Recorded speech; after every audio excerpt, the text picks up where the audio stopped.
Hey everybody, I'm back again and still counting down to my number one board game of all time. We started way back at number 101 and we're just climbing down and climbing down and climbing down. And today I got number 60 through 51. So this is going to be it for the top half. So the next ones are going to be the top 50 of all time. Exciting! All right, without further ado, let's get moving, let's get rolling and go right into number 60. Which is a game I don't own.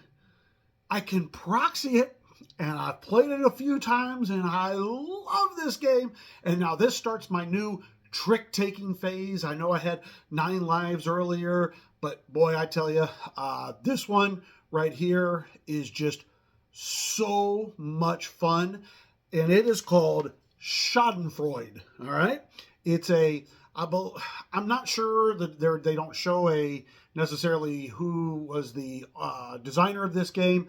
You kind of have to get this from overseas. Really hard to get. Like I said, I just proxy it, but it is so much fun. It is a trick-taking game where basically the object is to get to as close to 40 points as possible without going over 40 points. And the way the game ends is somebody goes over 40 points. So usually the first time, all the rules I'm not going to tell you, but usually in the first couple of rounds, people are just trying to gain points. But by about the third round, all of a sudden it's like, oh boy, I can't gain that many points. I don't want to take this trick. Oh man, I can take this trick. I'm going to go over. And it gets so intense and it's so much fun. And I just have fallen in love with this one. I got to get myself my own copy of it because it is just amazing. That's my number 60 Schadenfreude. All right. So let's move on to number 59, which this game used to be, a lot higher, which a lot of these Euro-y type of games used to be a lot higher on my list. And I still really love this game. And this one here, Clans of Caledonia. Oh, okay. So this is in the same vein, and if you never played this one, same vein as Terra Mystica and Gaia Project. Has the same kind of, you're pulling items off of your player board, which gives you more stuff. And then but if you got to take them back, they go back to your board. The thing I love the most about this game is the contract fulfillment. So it's all about fulfilling these contracts, which are going to get you these bumps up on these different goods that will, basically are going to score you points at the end of the game. But the contracts in the first round, hey, you know what? I take a contract. Oh, you're going to give me $5. Cool. In the second round, oh, I'm going to take a contract. Oh, I don't get anything for it, but it didn't cost me anything. Okay. The third round, oh, I'm going to take a contract. Oh, I owe you $5? Oh, my goodness. And it goes all the way, it goes through 5 rounds. And the fifth round costs you $15 to take a contract. So you've really got to get your engine rolling so that you can still get contracts there at the end of the game. I just absolutely love this one. It also has variable player powers. I heard expansion coming for this one. So that's exciting. That will hopefully maybe get it back to the table because it has been a while. That's part of the reason why it's kind of dropped down my list too. It's just been a long time since I played it, but still thoroughly enjoy this one. That is Clans of Caledonia. All right, my number 58. This is a strange one on my list. I'm going to tell you. Sometimes I got the sprinkles in of like ones that are like, really? But for some reason, this game has just always had a soft spot in my heart. Even since I'm going to tell you, might be, besides like the party games, might be like the lightest game that I have on my list that's kind of a Euro game. And that is First Class. Huh? Yep, First Class. It's a very simple card drafting kind of a card drafting game where you'll lay out these different rows and each of you are going to take turns drafting cards. And then you kind of put them onto your train and then they give you different abilities. And sometimes you move up, with your, the conductor, and he'll move along and give you different stuff. I don't know what it is. And it has like different modules that you can play with. And I just enjoy this game. This is like one of my, hey, I've got a half an hour or 40 minutes. Let's pop out a game. This is going to be one that I'd be like, hey, I'll do this one. Now, once again, these type of Euro games, they may be slowly kind of, going up on the list is they're getting in the higher numbers, just as I maybe discover other games that I like even more. But still to this day, I'm going to keep it on my list right now. Seems like a little bit of a strange one, but still a first class of a game. First class. My number 58. So number 57. And maybe first class seems weird, and then we're going into same type of I think it's got a little bit more meat on the bones even sometimes than first class, but this is the classic. Maybe Settlers of Catan is maybe the most classic of all the Euro-y games, but this is really up there and really is one of the games that propelled the hobby even further. And I'm going to give it its due, and that's still going to be Ticket to Ride. Anybody tries to say, oh, that's kind of a non-gamers game, phooey with that. This game still has great decision making, great choices, great just how am I going to go here, cut off. I mean, great interaction. And I'll tell you, this has definitely gotten bumped quite a bit by just recently. My wife and I finished, look how big this guy is, boom, Ticket to Ride Legacy. And this guy right here, I mean, I had a blast playing this Legacy game. It's not fancy. It's not overcomplicated. It's not like going to blow your mind away.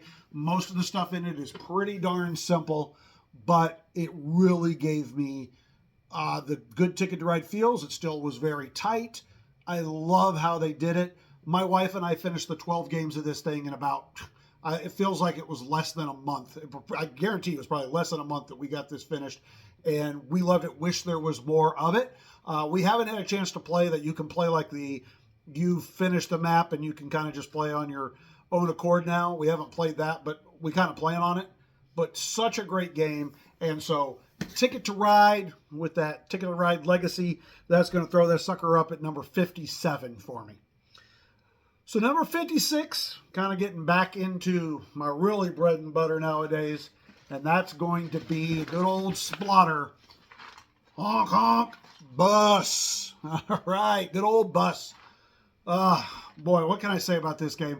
Definitely tight, tough. Boy, you really got to watch yourself. It's all about delivering these passengers to the area they want to go to. And it's either they're going to want to be at home, they're going to want to be at work, or they're going to want to be out on the nightlife, the entertainment, the bar, or whatever it is type of thing. And you're trying to figure out how to get them there. And how you do this is kind of a worker placement thing, but you have so many workers that you have at the beginning of the game, but every time you use a worker, it's gone for the game.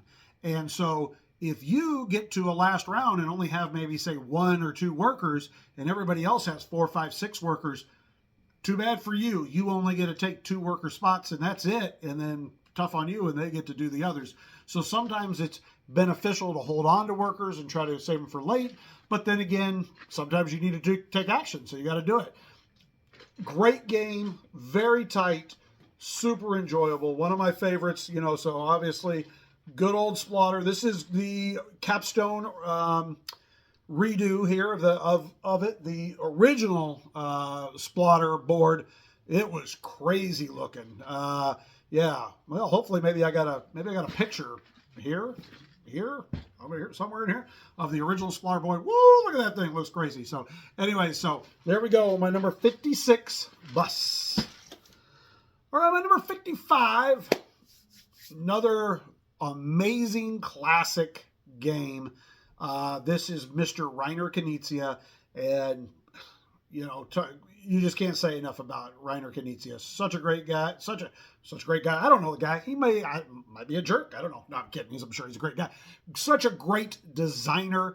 He does such unique things. I mean, we've already talked earlier about Lost Cities, and we've got some more coming up. But right now, we're talking about good old Raw.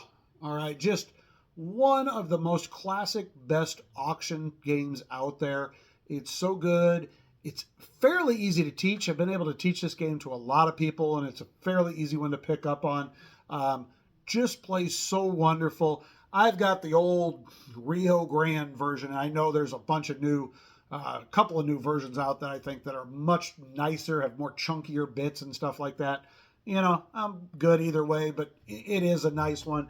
And if you like Raw, maybe you've played Raw a lot and you've never heard of this, there's another one out that came out. It's called Priests of Raw, that has the same mechanics, same auction type of thing, just has some different tiles and some different ways to score, just changes the game up a little bit, and just, really it's an expansion for Raw. They're both pretty much the same game. So my number 55 is good old Raw. All right, my number 54.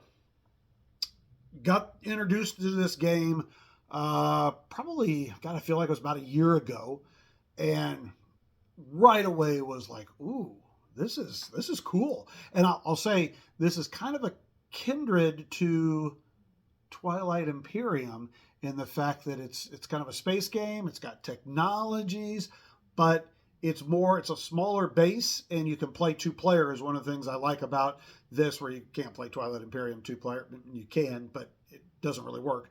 And so that is going to be the good old 4X Space Empires. So, it's just, you got different quadrants on the board, and you start your starting spots, and a lot of the places are undiscovered. So you have to take your scout ships out and go find them, and then you find different worlds, and then you got to go colonize them. Exploration there, trying to find things, trying to upgrade, and then you get more kind of points to work with, or more money basically kind of to work with to build more ships, win and get better technologies when you find these other planets and they start to produce for you. And then how do you win the game? You literally have to destroy the other person's homeworld. That's it. That's how you win the game. There's no victory points. There's no anything else. It's go destroy the other person's homeworld. I absolutely love this one and look forward to playing it more in the future, definitely. So if you like 4X games, if you've never tried this one, if you like Twilight Imperium, both of those, I would 100% suggest checking out Space Empires. All right. So number 54 there. Now, number 53, I had this wonderful gentleman on my list a couple of times already, and he'll definitely be up there a little bit higher. One of the best designers, I think, that's been out there, and I've loved all of his games, from Maracaibo to I've enjoyed Blackout Hong Kong. We've already talked about Mombasa. He's got Oh My Goods and some other ones, but the one that I really like, and I'm throwing in this spot right now, is another one that it's got an auction in it in a way, and that's Isle of Skye.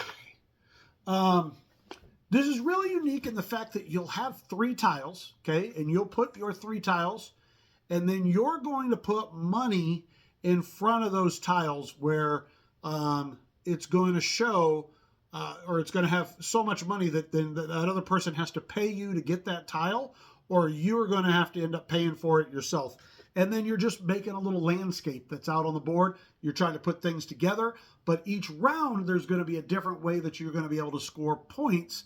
And I just think that that's such a fascinating thing. I've just always enjoyed this. Once again, I mean, Alexander Pfister, just one of the greats, and I absolutely love this game. So I'm throwing it here at number 53, good old Isle of Skye.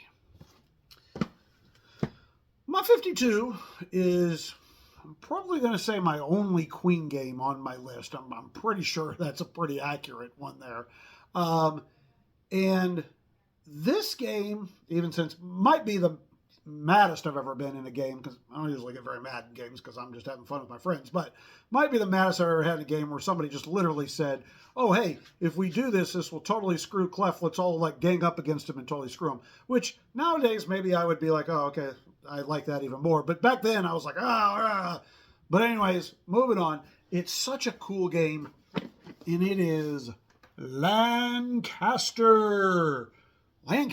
So if you've never heard of it, it is a worker placement game where you're trying to get into these different castles to get their abilities to do. But it's not like I just place my worker there and I get it. Nope. I place my worker there. Let's say that I put and there are knights that you put out on the board. So let's say I put a level 2 knight out onto a castle. Well, now somebody can come along with their level 3 knight and they can bump me out of that castle. And so I'm out, and now they're in that castle. Now I get my level 2 knight back, so I can go and try to put him somewhere else.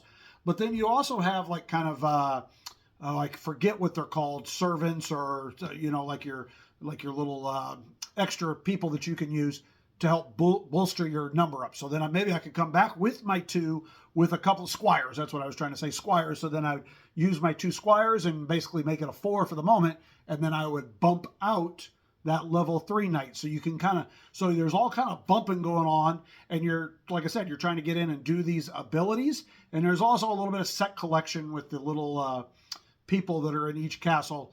And then you've also got war against France that you're going to go fight, and that's going to give you big benefits and stuff like that. But you got to be careful, because sometimes if you get somebody in a war that you can't win, they can kind of get stuck, which is what happened to me one of the first times I ever played this. I got stuck off fighting a war, and then I got like captured, and then like I lost an entire piece for pretty much the whole game. But boy, it's just such a good game. I'll stop talking about it. If it sounds interesting to you, go ahead, give it a check out. And that's going to be my number 52, Lancaster. So finally, that brings us to the last one on this list today. And that is going to be just a Euro game right here. And this one here recently just got a huge, beautiful new production. And I've gotten to play the basic version. I don't want to say the basic, the smaller version of this new deluxe set. And I've also gotten to play the gigantic version of this. I mean, you literally have big puzzle pieces that you put around the board. However, I got the old version right here, and that's good old Le Grand Ha. All right, so good old Le Grand Ha back then from Stronghold Games. Like I said, that beautiful new Kickstarter version just came out. And it's nice, and it's got a lot of cool modules in it that I thought were really neat. But for me, I'm good still just having the good old base game. This really, in simplest terms, multi-use cards. If you like multi-use cards, this game is cool. You can use a card. You can either use it for a farm extension. You can use it for crop growing. You can use it as a kind of a contract to fulfill. You can use it as a special player power. Every card has all 4 things on them, and you've got to decide where you want to play them. And you don't get to play a ton of cards in the game, so it's really like tight on, do I want to play this with this? Ooh, but it'd be really good over here. I absolutely love that. Love this game. Wonderful, great, pure Euro. You know, you have a little bit of interaction when you're drafting the dice, and obviously you're trying to, there's a board where you have like little markets and you can try to bump people out. So there's some decent little interaction, but for the most part, this is kind of just how well you can kind of run your kind of board. Absolutely great. So number 51, Le Grand Ha. Woo! We're back. We've done another 10. So we got through 60 through 51 today. Next time. That's the top 50. But anyways, so I really appreciate everybody watching. It really does mean a lot to me for you to listen to my random thoughts on board games and showing you where they rank in my top 101. So if you're enjoying this, I really would love it if you could hit that good old like and subscribe.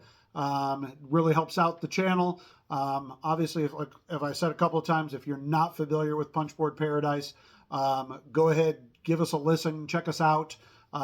We've been doing it for, like I said, over 5 years. And so please give us a listen. Really, that's about it for today. Next time, I'm going to be back with, like I said, and starting into the top 50. All right, everybody, have a good day.